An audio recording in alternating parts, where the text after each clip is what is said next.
But साहब का कहना है कि जैसे हिंदुस्तान ने आजादी पाई, बिल्कुल वैसे ही अफगानिस्तान में तालिबान ने आजादी दिलाई है।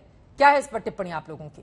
देखिए चित्रा जी, मुझे तो आश्चर्य हो रहा है कि इस पे हमें टिप्पणी भी करना पड़ रहा है, इस पर हमें बोलना भी पड़ रहा है, और हिंदुस्तान में ऐसे लोग भी मौजूद हैं। और मुझे दुख इस बात की है कि इन लोगों की टिप्पणियों के कारण पूरे हिंदुस्तान के मुसलमानों को कई लोग एक ब्रश से पेंट करते हैं। देखिए अभी नुमानी जी के बयान को मैं सुन रहा था, मैं हिंदी मुसलमान हूं और मैं मुबारकबाद भेजता हूं। किस प्रकार का स्टेटमेंट था। और जो सफीकुर रहमान बर्क एक मेंबर ऑफ पार्लियामेंट है, हिंदुस्तान के संविधान पर शपथ लिया है उन्होंने आज धिक्कार दिया है हिंदुस्तान को, हिंदुस्तान के स्वतंत्रता सेनानियों को, हिंदुस्तान के फ्रीडम फाइटर्स को आपने कंपेयर किया भी तो आतंकियों के साथ कंपेयर किया। देखिए चित्रा जी, सबसे पहले तो ये कहना चाहूंगा कि मुसलमान ना तालिबान परस्त है ना किसी और परस्त है। मुसलमान सिर्फ और सिर्फ अल्लाह परस्ती जानता है और कुछ नहीं जानता। रहा सवाल शफीकुर रहमान बर्क साहब का बयान और सज्जाद नोमानी साहब का जो बयान है, वो बयान के ऊपर मैं कोई टिप्पणी इसलिए नहीं करूंगा कि वो उनका खुद का जाती बयान है। मेरा अपने जाती ख्याल ये है कि तालिबान की हरकत से ज्यादा इन पर मीडिया ट्रायल हमारा अपना हिंदुस्तान का मीडिया चला रहा। तालिबान के प्रवक्ता बार बार ये कह रहे हैं कि हम ना ही अफगानिस्तान बल्कि जितने विदेशी है उनका भी जो है हम सिक्योरिटी देंगे और जितने भी वहां पर एम्बेसीज है उन तमाम को सिक्योरिटी देंगे। तो एक बार उनको करने तो दीजिए, उनके हालात को देखने तो दीजिए। लेकिन यहाँ मालूम ऐसे हो रहा है आप भी आगे समर्थन में, आप कह रहे हैं कि वो उनका जाती मामला है और आप भी आगे यहाँ पर समर्थन में। इसमें कोई क्या दो राय है क्या कि जब 9/11 हुआ था तो ब्रिटेन के अंदर, अमेरिका के अंदर बहुत सारे ऐसे मुसलमानों के लोग थे, मुस्लिम संगठन थे जिन्होंने इसका जश्न मनाया था। उनको लगा था कि हमने अमेरिका से बदला लिया है। आने वाले दिनों में भारत के अंदर, पाकिस्तान के अंदर हम देख रहे हैं कि बहुत सारे ऐसे तत्व हैं जो इसको लेकर के बहुत प्रसन्न है। वहां का प्रधानमंत्री खुल करके इसके समर्थन में आ रहा है। हमें मजबूरी समझ रहे हैं, चाइना के अपने वहां पर इंटरेस्ट हैं, हम यह भी समझ रहे हैं। लेकिन भारत का इंटरेस्ट चाइना और पाकिस्तान के इंटरेस्ट वहां बिल्कुल अलग है। बिल्कुल। तालिबान ये हमको नहीं भूलना चाहिए कि तालिबान पाकिस्तान के द्वारा खड़ा किया गया है। ठीक है। क्या है वो डर कनिका जो लड़कियों के मन में है? क्या आपसे किसी ने वहां पर अफगानी, क्योंकि सभी अभी आप लोग घर में बंद होंगे, क्या किसी ने आपसे शेयर किया जो डर है उनके मन में? विमेन को तो हिस्टोरिकली ये मालूम ही है कि अगर तालिबान पावर में है तो उनके लिए ये एक बहुत ही खतरे वाली बात है, क्योंकि वो कभी भी उनको वो वाले फ्रीडम नहीं देंगे। अगर वो ये कहते भी हैं कि हम आपको एजुकेशन करवाएं, you are allowed to educate yourselves और you are allowed to go out, but वो हमेशा एक कंडीशन के साथ आएगा कि आप पढ़ाई नहीं कर सकते, आप बाहर नहीं जा सकते, अगर जाएंगे तो आपके साथ कोई पुरुष होना चाहिए जी। और बुर्का भी वैसा वाला बुर्का जिसमें बस नेट यहाँ लगा होता है, आंखें दिखनी नहीं चाहिए, मतलब ऊपर से लेकर नीचे तक। बहुत बुर्कों की बिक्री भी शुरू हो गई। ये चादरी उसको कहते हैं, ये लोग जो चादरी ये पहनते हैं, ये पहले ये कॉन्सेप्ट जो मुझे वहां के लोकल्स ने बताया कि ये कॉन्सेप्ट था ही नहीं अफगानिस्तान में चादरी का। ये 96 में जब तालिबान आया वो लेकर आए और उसके बाद से फिर ये कल्चर के अंदर एम्बेड हो गया ओवर द इयर्स।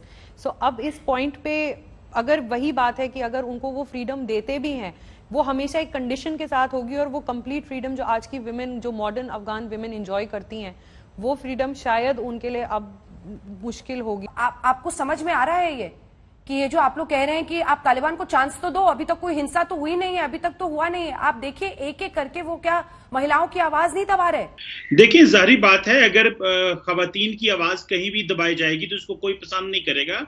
लेकिन इस चीज को भी तो देखें, अगर तालिबान अवाम की मर्जी से आए हैं और कोई रेजिस्टेंस नहीं है अफगानिस्तान के अंदर और वो इसी तरह अपनी जिंदगी गुजारना चाहते हैं, तो मैं और आप कौन होते हैं उनको ये रोकने वाले? अगर तालिबान किसी की जबरदस्ती करें कि आप निकाब करें तो गलत है, लेकिन अगर लोग नकाब करना चाहते हैं, लोग बुर्का पहनना चाहते हैं, खवातीन दुपट्टा लेना चाहती हैं, तो ये लोगों पे छोड़ दिया जाए।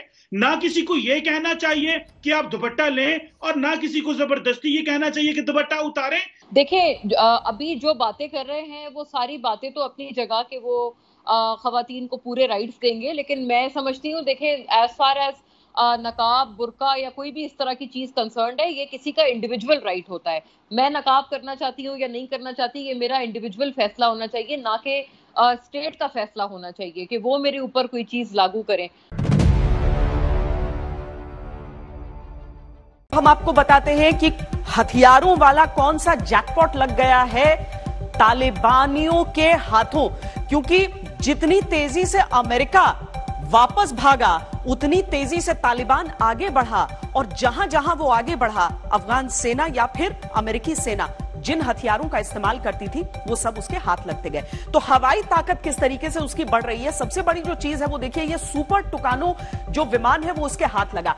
इसमें कई तरह के हथियार लग सकते हैं और एकदम जो प्रिसीजन म्यूनिशन होता है उसका इस्तेमाल इस विमान के जरिए हो सकता है। और खासकर हम आपको बता दें कि जो पेव वे टूल लेजर गाइडेड बॉम्ब है वो इसमें फिट किए जा सकते हैं। ये एक जबरदस्त कॉम्बिनेशन हो जाता है। ये विमान जो है वो बहुत नीची उड़ान उड़ते हुए और बहुत सटीक सर्जिकल स्ट्राइक्स करने के लिए भी जाना जाता है।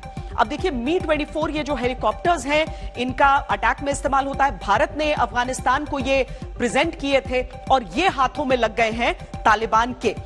हालांकि ये भी इसके साथ बताया गया कि उसके जो रोटर्स थे उनमें कई जगह मिसिंग थे और मुमकिन है कि जो अफगान सेना है वो उसे निकाल कर ले गई थी। अब MD-530F जो है ये भी हेलीकॉप्टर्स, ये 11 अमेरिकी हेलीकॉप्टर्स हैं जो तालिबान के हाथों लग गए हैं। ये बहुत तेजी से हमला करते हैं और स्पेशल ऑपरेशंस के लिए खासतौर पर ये जाने जाते हैं।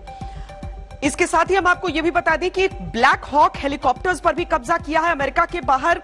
जो ब्लैक हॉक हेलीकॉप्टर्स की सबसे बड़ी खेप यही है, अमेरिकी सेना ही इसका इस्तेमाल करती है और ये जो सबसे बड़ी खेप है UH-60 ब्लैक हॉक्स की, ये लग गई है तालिबान के हाथों। हालांकि उड़ाना नहीं आता है तालिबान को और हमने आपको कल भी खबरदार में दिखाया था कि वो ट्रेंड प्रशिक्षित पायलट्स की तलाश में भी है।